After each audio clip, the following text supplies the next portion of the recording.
when you're talking about Damnum, it's a pretty sad place, right? It's coming from a very sad, like angry, sad, pretty depressing place. And that's just where we were. Hi, welcome back to the Headbangers podcast, where your hosts Nathan and Brad. Here today we're joined by Greg from Allegaeon. How are you doing, man? Start off with. I'm stressed but happy. The best way to be. Yeah. We're on this tour right now. And just to give everybody a little background, so we're supposed to cross into Canada tomorrow, and Black Crown had to drop off because a couple of them tested positive for COVID, and they can't enter the country. So they weren't allowed to play today. They had to leave the tour today. So we got a surprise. Hey, we need you to play longer. And we're like, we haven't played any other songs in 2 years. so it's been a mad scramble. So I'm stressed, but I'm very excited to be here. No, we're very grateful to you found some time to be fair. I know that you're busy doing the US tour. I want to start off with a little icebreaker. What's your funniest tour story or gig story? Like, out of all the the gigs that you played, what's the one that sticks out to you the most? Like my mind immediately goes to tour pranks. Oh yeah, we like them. We just we pulled one on Omnium early in the tour. This time where we got a piñata and we just put it on stage, but we filled it with booze. Oh my god! And we blindfolded the singer and then made him hit it, and then we forced them to drink all the booze while they were playing. That was fun. That was a lot of fun. Did they see that coming? Was it like something that was organized, or no, did it was surprise them? Yeah, no, it was completely out of the. We didn't even know we were doing it. We're like, oh, there's a piñata store. What can we put in it? Oh, booze. Let's do that. I like those little impromptu sort of things though. Like when you just go, I feel like it'd be like the perfect moment, just to pull this off, and just really we just think, because it's so funny just setting up pranks like that, where you're there oh, I can't wait till I see this. And when you see, sometimes the imagination is not as good as the actual surprise on their faces a lot of the time. Yeah. They're like, what the hell? What is going on? Yeah. The piñata had a big, because we were like, oh, it's your quinceañera. You're a 16-year-old girl. Congratulations. You're officially a woman now. Yeah. So do you guys pull these pranks on most really of the sports? Do you guys do this on most bands that you play with then? Do you have a set little prank for each band? Yeah, we try to prank on the last day. That's usually the thing, but I haven't gone on tour in 2 years, so oh yeah, of course. There's been a couple on this tour that I've pulled. So, but there we are. To be fair, that's one of the first prank stories we've sort of had on the podcast. We with Brad always joke. There's always sort of a trend when we say, "Oh, what's your favorite tour memory?" And it always either involves someone pissing, shitting themselves, and nudity. It's always three of those things. The holy. It's great to have an actual prank story as well. I think the last time I was in Europe, the vocalist for Fallujah mistook my bunk for the urinal, but I don't think that's very funny. Oh, everybody else thought it was hilarious. Wasn't funny for me. I had a lovely golden shower when I was extremely jet lagged. Oh my god. We had one band come on once, and it were Pissed. I don't know if you've heard of them, but the vocalist was talking to us about this story of how he got really drunk one day and accidentally pissed on some of the merch. Must happen more than we think. And they were like, we're gonna have to just throw this out. We can't sell it. But they were there, he woke up, he was there shit. I fucking pissed on this box, and he had the merch in it. I think everybody's gotten locked out of the green room. I've given them the code. So look, no, this is the traveling podcast. I know, it feels like we're on tour. It's great. Traveling podcast. The code is in the chat. I know. I interviewed too many times incorrectly because I think I'm doing a podcast. Hi, this Boo Boo, Hello. bass, and Jeff drums. Hey, what up? Since Hey, we're guys. doing this, man, this is a disaster. This It's your cool. It's podcast. like on I'm tour so as well. sorry. No, we're getting like a little bit of a peek inside the tour, to be fair. I kind of want to go into the obviously the new album. I absolutely love the art that you guys use for it. Can you sort of like tell us like an example of, like, for example, who created it? What was the creative process behind it? For the new record, I'm so sorry. People were talking to me. I didn't hear half that question. But the the art for the new record, like it's so I really like it. Can you just tell us, like, you know, what was the process of creating it, who created it, stuff like that? The cover art. Yeah. It was done by Travis Smith. The lovely Travis Smith.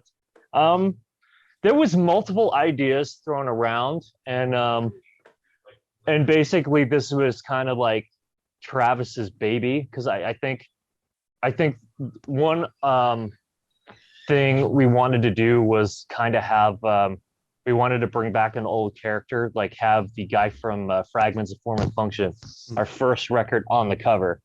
That guy sitting in kind of that room that you see. And then Travis he was just like, that's not really in my wheelhouse. I don't really want to do that. And we were like, well, we definitely want Travis to do it. So that was kind of the artistic meeting of the minds, what it became.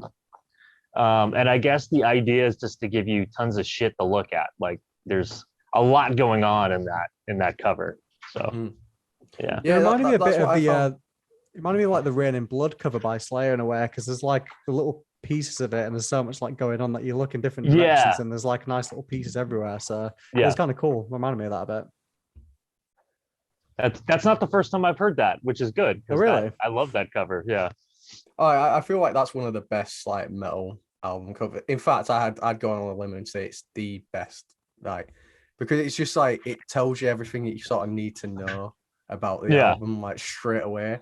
And I feel like it's the same with obviously your art. Like, I always thought like because it was so sort of contemporary as well, like you could really pick anything from that and sort of make your own mind of what it was meant to be as well, like, which is sort of what was really cool about it.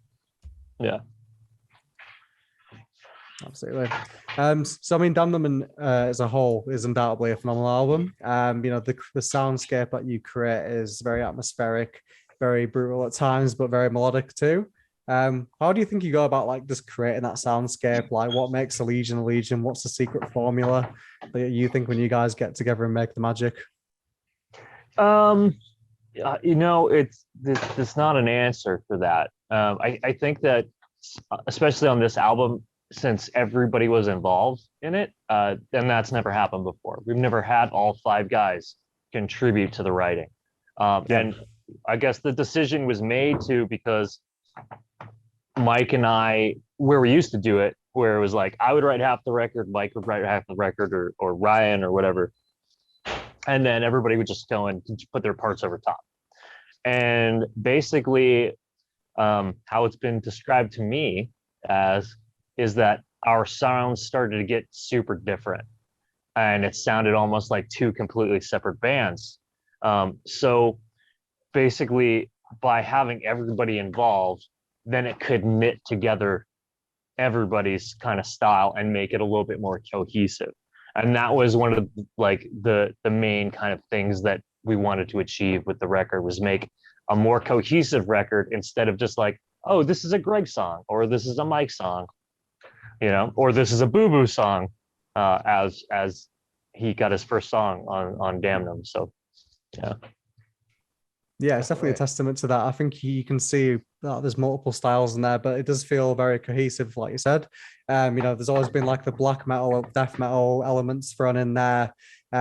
It's like controlled chaos. Like, there's a lot going on. It's very chaotic, but you always bring it back, and there's a lot of like nice room for subtle melodies in there too. So it just builds an atmosphere. And I think, like, out of all your albums, because I've listened to you for quite a long time, it feels like you've really honed it down. And like, this is like a Legion. This is your sound, and it's got the best of everything.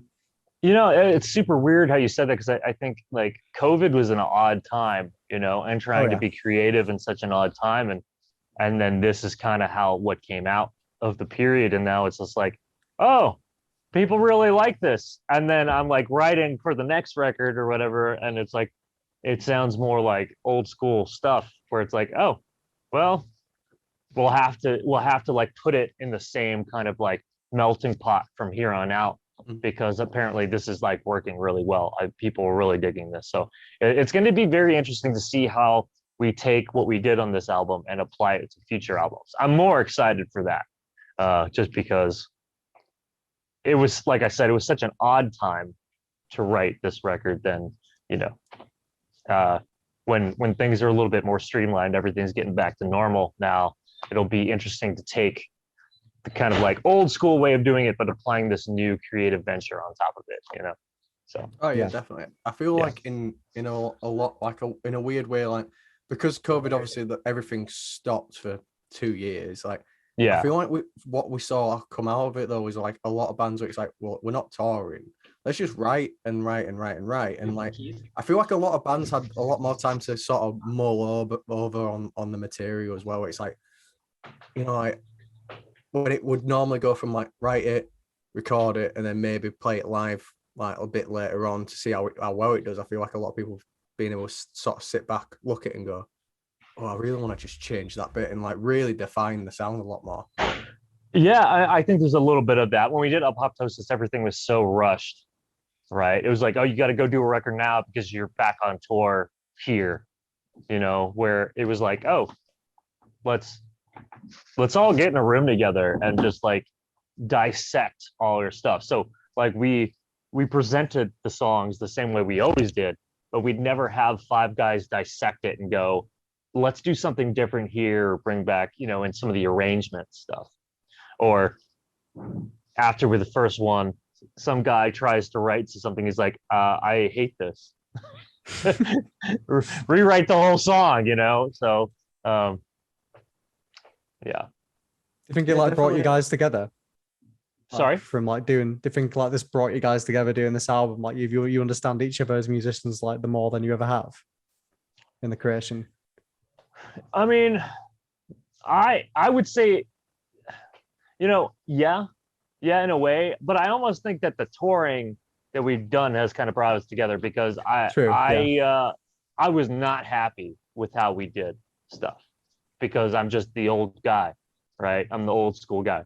So, but seeing how well it worked at the end makes me excited to now go, okay, this is the way we're going to do stuff. I can be in this frame of mind and come prepared to like operate in this new way, because operating in this new way before, I went into a kicking and screaming. Like I was not, it was like going back to primary school and learning to share again. And I was like, keep your hands off of my shit. What are you doing?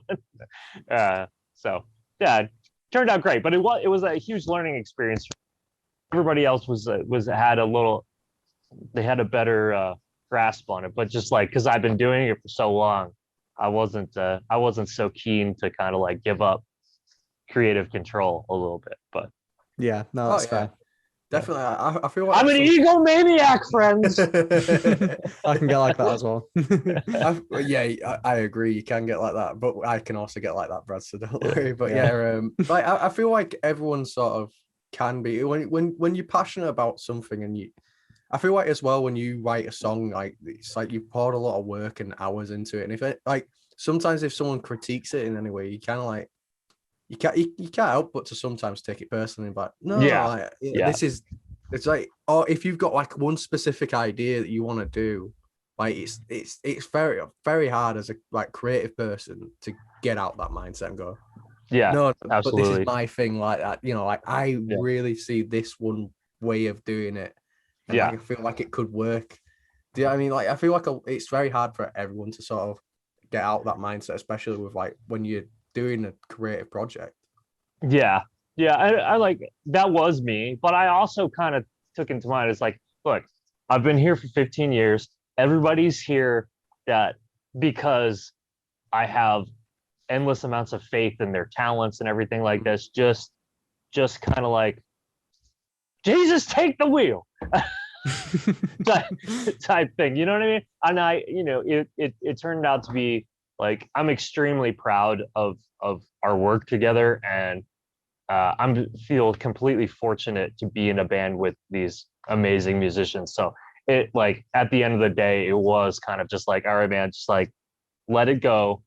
Everything will be all right. They are not dummies. They're really good at what they do. So, like, of course they're going to have ideas that might be different from yours. And I think especially because of the age difference, right? Like, I'm 42, Riley's 33, and he's the closest one to my age group. So like, and then Boo Boo just turned 30, I think, and then the other two guys are in their mid 20s. So it's kind of just like, there's such a huge age discrepancy between all of us that our influences are vastly different, right? Like, I grew up in the Big Four school and stuff like that, where those guys, especially the younger guys, are like, what? It's old. I'm like, yeah, old. So there, it's a lot of that, but it helps keep me young.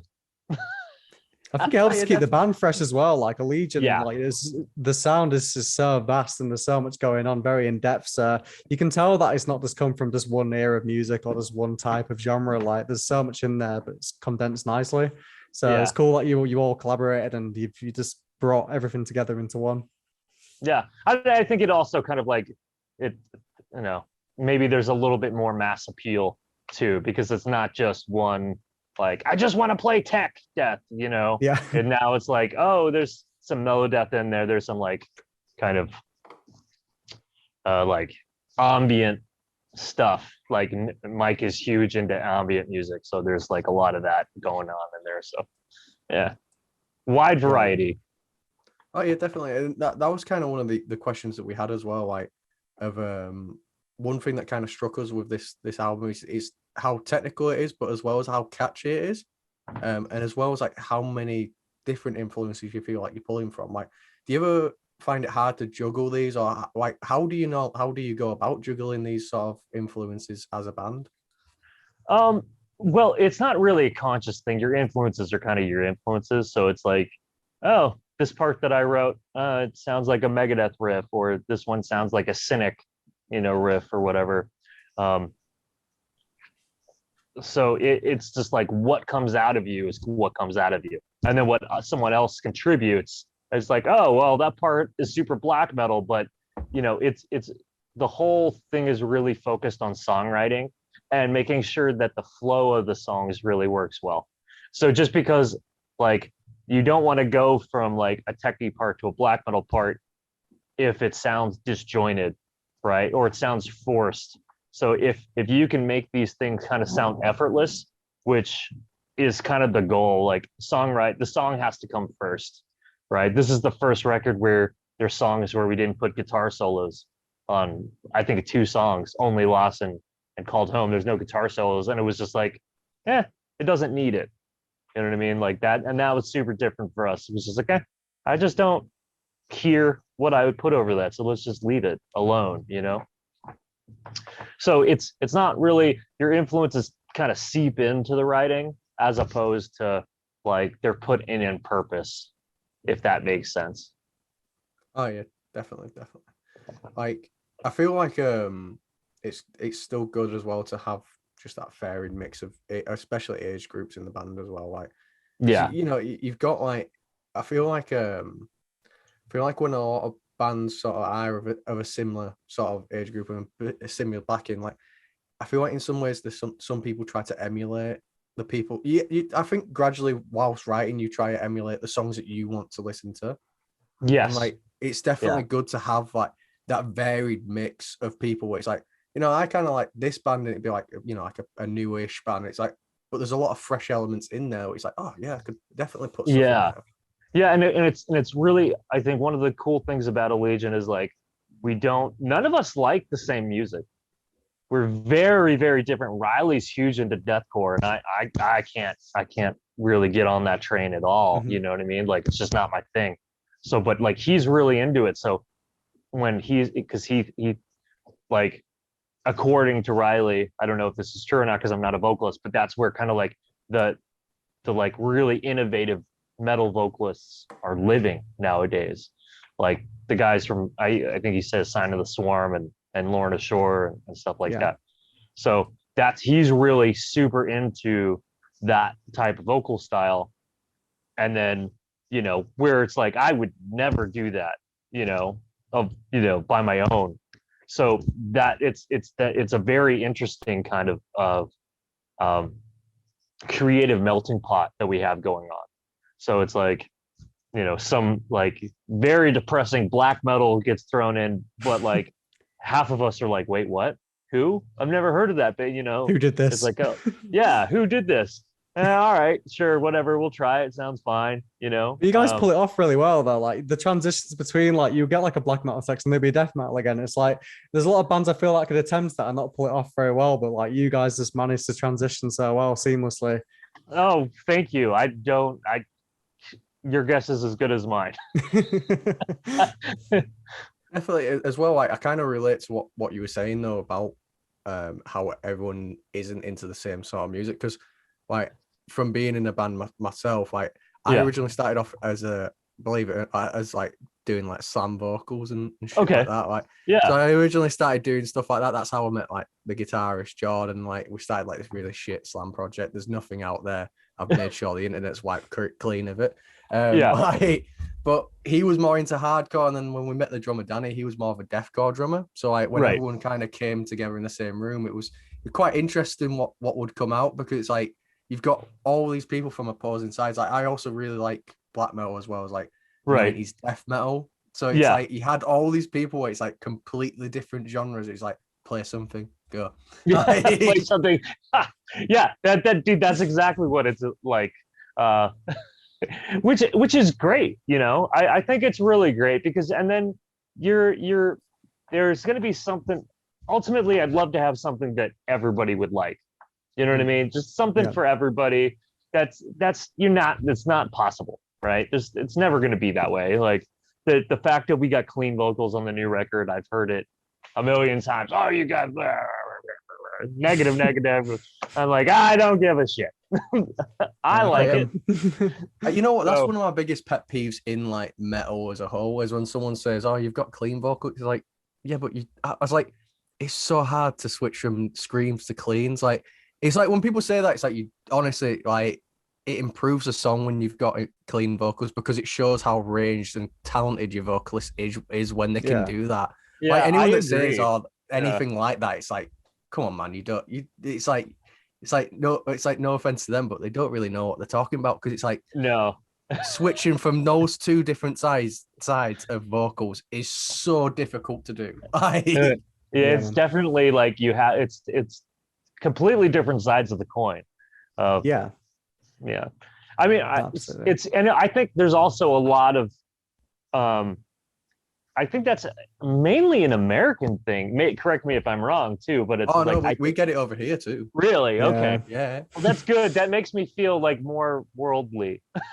People are bitching about us in multiple the shit countries. circles everywhere. we get it. Like I used to be part of like a Facebook group, local local bands and stuff like that, or like.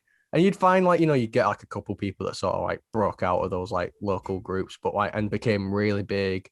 Yeah. And they'd release like an album and it's like, okay, well, they're displaying some clean singing, and you just see just shit tons of people who are clocked out when they started doing clean singing. It's like, why? Why is that like a big thing for you? I love how people are just like, yeah, metal's supposed to be, not that. I was like, yeah, tell that to Judas Priest. Or Metallica. I was like, you realize how this thing started, right? Like, you get it. I don't hear death vocals in Black Sabbath here, guys. Legit. Yeah, it's such a baffling like sort of thing for people. I just don't understand it, because whenever I personally hear clean singing, I'm always like this made me like the song a lot more. Yeah. Like just because it's like, I feel like it's nice to just have that break from just constant screaming and just screaming. Have something to be like, Yeah. This is quite nice and nice to listen to. I mean, we sit and complain, but music's super subjective. People like what exactly. Yeah, it is. It's like it's one of those things that you're never gonna impress or make everyone happy. Yeah. It's something that definitely does baffle me. Yeah, I've put up like videos of like the solo I'm super proud of, and some dude just is shitting all over me like, and I'm like, oh yeah, what would you do different? I'm like, okay, so you do a fucking solo then. Yeah, just because I didn't play like Hendrix, I got you. Okay. Wait, I always find that funny because it's kind of like that. Have you ever seen? There's like an episode of The Simpsons where like someone does something in front of Bart, and like obviously Bart can't do it, and goes, "Well, I can do that. I just don't have to." Yeah. It's kind of like that. Where it's like I can do that. I just don't want to. It's fine. I can do it. Legit, man. Yeah. What inspired the concepts of the new album then? Like what, it doesn't have to be just musically, but maybe just what's going around you, like what just made the concepts for you? Oh man, we're gonna get into some really dark, depressing stuff. You wanna go down this? Okay. You were all warned. Okay, well, there wasn't really a concept, but like I said, like COVID was super weird and basically a lot of this I was for my part, I was visiting my girlfriend, my now wife, in Canada, and then COVID happened and they shut the border. So it was in Canada for 4 months. And then my roommate, who I kind of took care of, he got in a motorcycle accident. He was hit by the drunk driver. And I would make sure he got out every day, but I was only supposed to be gone for a week, 2 weeks. And so he shot himself. I warned you. I warned everybody before. Yeah, he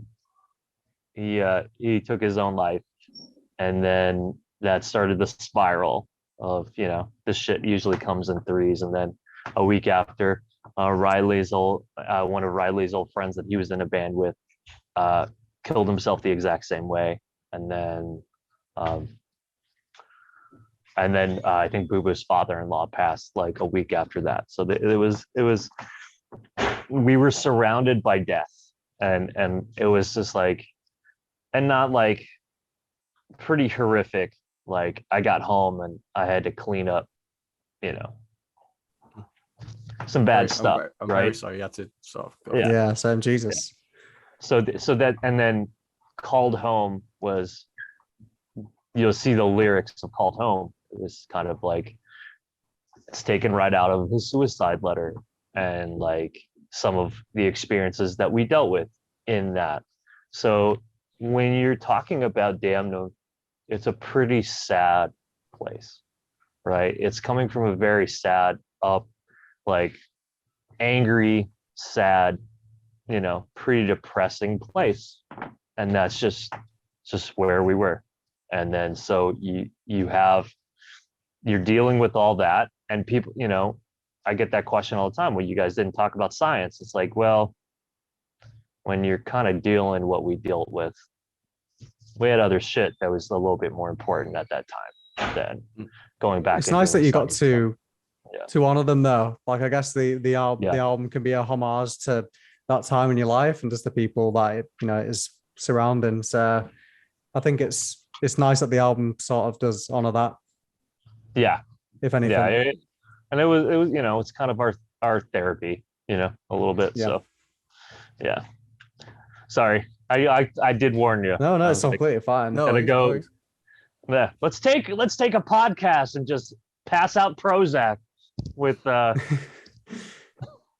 I mean, to be fair, like it is weird though, like whenever like devastating things happen, they always do seem to come in waves. It's never like one thing and then like a break from it. Like you'll find that tragedies seem to just domino effects, which is it's weird how it works, and it sucks. Yeah, they say it always comes in threes. It's like when one celebrity dies, it's like, all right, where are the other two? They're coming down. Yeah, that is true. Yeah, I'm very sorry you had to go through that as a band and as an individual. it's like what Brad said though. At least you got to honor them, and create something truly special for their memory. Yeah. So yeah, I'm very very sorry you had to go through that. Well, it's part of life, huh? Oh, I'm very life sucks, sad. man. I'm very sad about it. I will laugh through it because what can you do? Yeah. So. Yeah, we brought it all down. That way, where do we go from here? We have to bring it back up. You're losing. People are losing. They've clicked off. We have to bring them back. We'll bring them back. Let's go on there. One thing I want to ask is, as a guitarist, who would you say is the person that shaped your guitar style the most in the early days, especially as now? Who was the early sort of inspiration for you? Who made you want to pick up guitar, maybe? It's changed a lot. I mean, Dave Mustaine and Marty Friedman were kind of like, I think, especially in my age group, they were kind of like the guys, it's vastly different nowadays, but yeah, like in my developmental years, man, it was like, I don't know, get the Rust in Peace like tab book and learn it back to front. That's kind of what you did. And yeah. Yeah, Megadeth. They were like my favorite band for so long. Like I'd say they were my first love, so to speak, when it came to metal. Like I found Metallica, found Black Sabbath, and then like Megadeth is like I'm obsessed. Got every DVD, every CD. Like there's something about them, and it's so that I don't really listen to them much anymore. Like when you discover other bands, but then whenever they come on again, I'm like always reminds me of that sentimental time, and I was like, yes. So yeah. Well, they played the same set list for the last 20 years. That I think that does hurt it. That is true. Because they were like my number one, and then I am just like, I've seen this multiple times at this point, and so yeah, they need to shuffle it up a bit. See, for me, like, I could never really get into Megadeth. I always like gravitated more towards like Slayer and but in the big four, I always gravitated more between Slayer or Anthrax. Those really? Dude, that's amazing that someone said Anthrax. I respect that. Well, I think that's a brave choice. You know what? For me, I feel like with Anthrax, I'm more like I'm quite into hardcore now, like into hardcore music, and I feel like that was sort of like the thing that kind of teed me up to that, because like they definitely had so much influence on hardcore. They had the New York thing going, sure. Yeah. So I feel like that's why I gravitate to them. Joey Belladonna or John Bush? Joey Belladonna.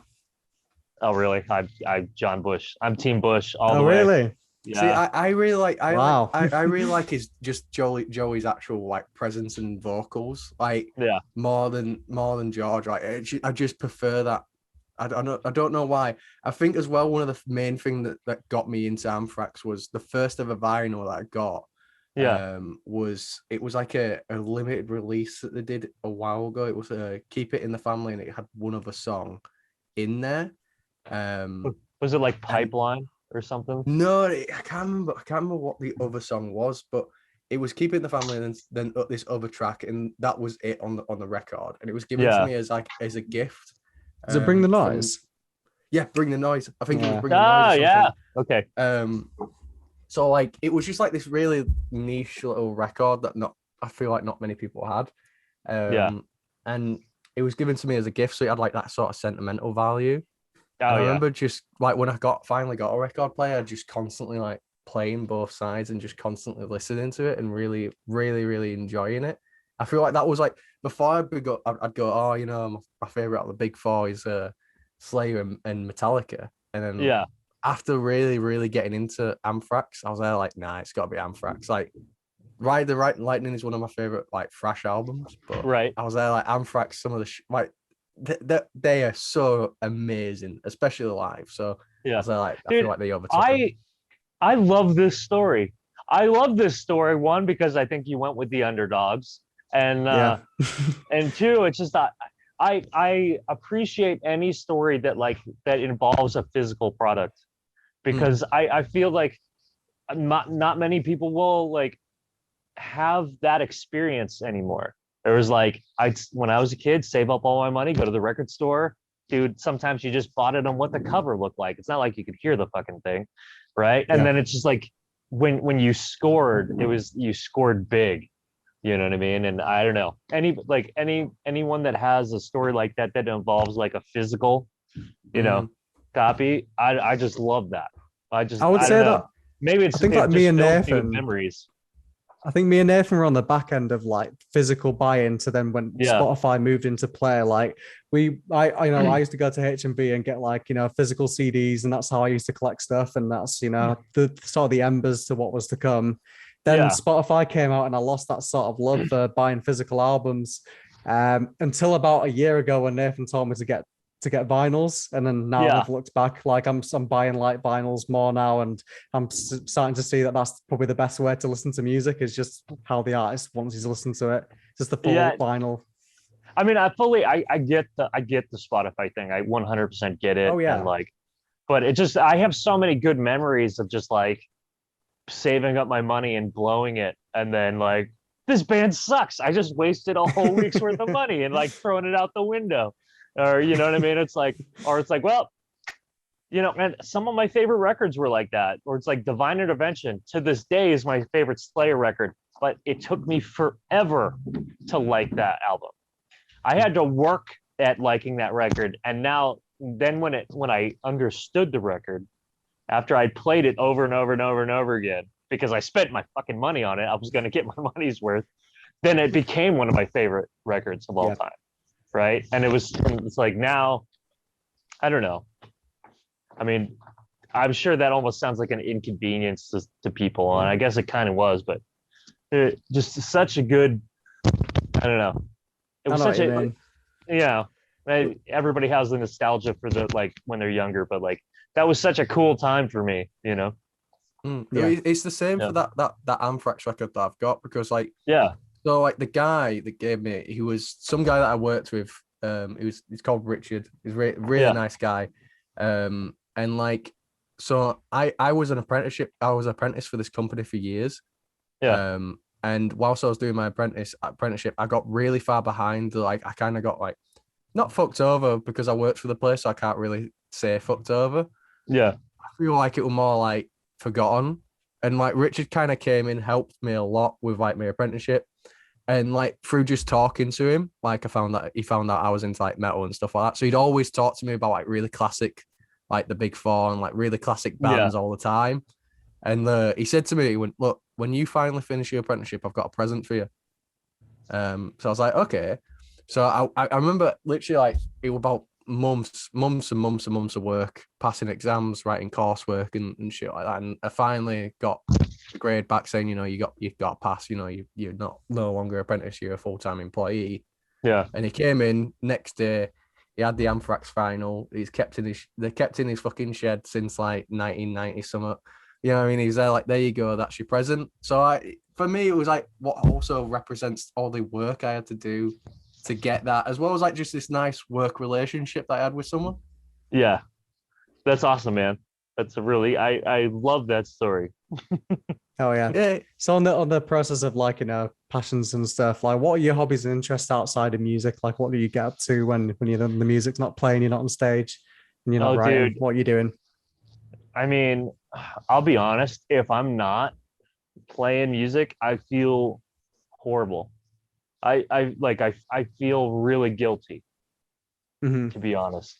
It's like, I love hanging out with my wife. I love hanging out with my cats. I want a dog more than I can like explain. I don't want to be cruel to the dog. Like, hi, I'm leaving for a month. Like, bye. See you later. Honey, walk the dog while I'm gone. Right. I just can't do that until like I get a house or whatever. But like, I'm playing guitar all the time. Like, that's my work. I teach guitar. And like, if I play a video game or something to like, I need a break, I'll go do that. I'm always like, in the back of my head, I feel really guilty because I feel like I'm feeling lazy. Like, dude, you need to go work. You know what I mean? It's like everybody kind of wants to be the best that, and I think that especially in music, like the better you get at something, the more critical you are of your own playing. So for me, like, I know I'm not like a really horrible player, but I'm very, very hard on myself, and I really every little thing I drag myself through the ringer for. Like playing live is a goddamn nightmare. I have a goddamn complex every night. Like if I have a really like rough night performing, oh man, like I don't want. I'm just like just bury me. Just I'm gonna go. Yeah. I'm going to bed. Going to my KFC. Yeah, Oh, I'm going. I'm going in the van. Leave me I alone. can I'm just gonna completely cry and watch Netflix for the rest of the night. I can completely relate though. Like, even when I've got days off, like I've had like 3 days off recently, and like I should be just relaxing and just, just chilling out, watching Netflix, playing some games. But again, though, I just like start punishing myself, saying you don't deserve this time. You need to be doing what you need to be doing. So then I'm trying to Yeah. edit the podcast. So I'll be like trying to do some client work. Like you just get so like wrapped up in it when really you should probably just like give yourself time to just enjoy that relaxation time. But it's so hard because you're like, no, I should be always motivated and always doing stuff. Yeah, it's a the workaholic. It's a blessing and a curse. It drives you to be better, but at the same time, you makes you feel guilty, like when you're not working all the damn time. So, Sure. Oh, yeah. but that's I don't really have. I love hiking.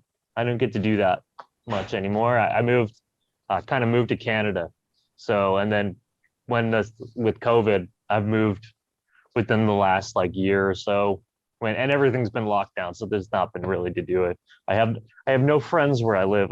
That's my next plan. When things open Friends. up, I got to go make some friends.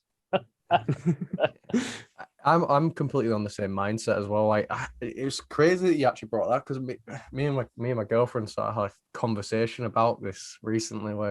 So we're obviously but me and my girlfriend are obviously quite young.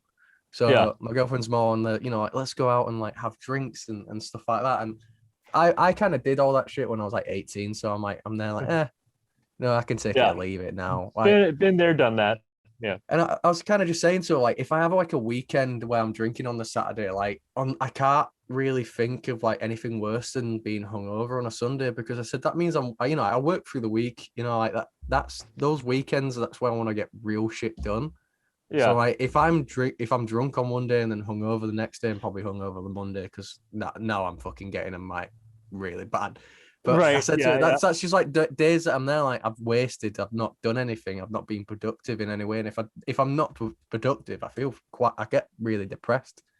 But it's like I just really don't feel the same. Where I'm like, I just feel like I need to have done something in that time.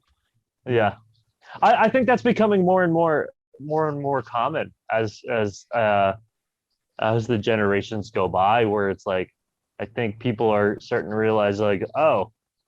Like if I'm hungover, I'm like you get the anxious hangovers. Oh yeah. Mm-hmm. Like where you just start getting anxious and then you start like going down memory lane about all the cringy shit you've ever done in your life. Oh, don't get me started. Did I really send that text? Shit. Yeah. Like I'll call when Brad, I was 14, did I do that? Yeah. Well, if Brad like goes out with me or like that, I'll go, Brad, did I do anything to embarrass myself last night? And he's there like, what the fuck you on about? It's like you want it because when I'm drunk, no one really picks up on it. I'm quite a sneaky drunk. You know what I mean? I'm not like quite slop or anything. You're lucky. So I just kind of just chat shit, which is like my normal state anyway. So Brad's like, you weren't even drunk, were you? I'm like, no, I was very drunk. I don't really remember what much I said last night. And he's there like, trust me, no one noticed. I'm exactly the opposite, dude. I'm a free date. Like one drink and I'm hugging random strangers in a bar. Yeah. Oh, hi, I don't know you. Give me a hug. Let's do this. Yeah, no, you're good. Don't even move your head. I'm just gonna cradle it. It's fine. We're friends now. Yeah, I'd love to be a subtle drunk, but it's just not me. Yeah, I think our cocks are touching, but it's fine. It's fine. No, honestly, Brad drunk is honestly like a gift to the world. Like, I'm not even kidding. Like, I remember like when he met my girlfriend's friends like last year, we had like a bit of a barbecue and like Brad got so shit faced. And I had to help him in the taxi and everything like that. And whenever Siobhan's mates after he left, he was like, is he like always like that when he's drunk. Like it was pretty fun. Good first I was there impression. like, oh no, that's Brad, like a light drunk. And he's there like, wait, Yeah. he gets like drunker. I'm like, yeah. And he said, is he as fun that level as he is what then? I'm like, way more fun as well. And he's there like, please, Got the please, teaser for the love trailer. of God. Try before you buy. Drink more. Drink more. You can always tell when Brad's had enough like drink because like you look over in his eyes, kind of just you know, like the lights are on but nobody's home. Oh yeah. That's kind of what Soul's happens. left the body. Yeah, I'm on standby. Excellent. Absolutely. So we are sort of getting to the end point of the interview now. One way that we always like to leave it is, what advice would you give to your younger self, and what advice would you give to new musicians starting out? To my younger self, man.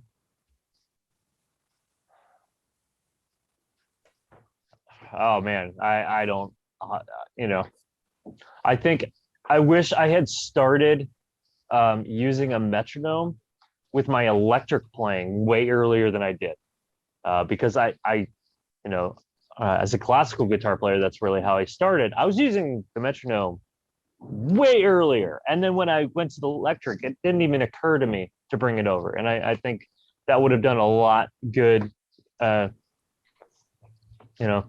I wish I could just sit down with my younger self and teach my younger self what to do. I think that would be the ultimate thing. Like, hey, you're gonna learn all this other stuff that you don't learn for fucking ever. Way younger. I would have done that. And as for younger musicians, man, you will be a way better musician. You will be a way better like teacher. You'll be a way better human being if you are just a sponge for music. Like no matter what it is, there's always stuff to learn. And I think that why musicians fail is they get bored.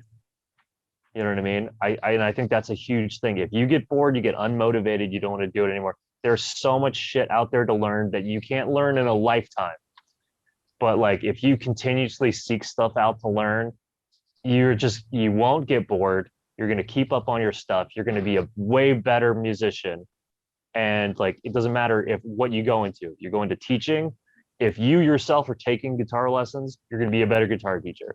I take lessons all the damn time and I love it. It's my favorite part because then it makes me excited to go to work. It makes me excited to like practice. It makes me excited to do band stuff and write because I'm learning a whole bunch of new stuff, new like techniques, new ideas, different ways of thinking about things. And that's, just never stop learning. And like, that's easy to say, but I would say go out and like pursue knowledge in music.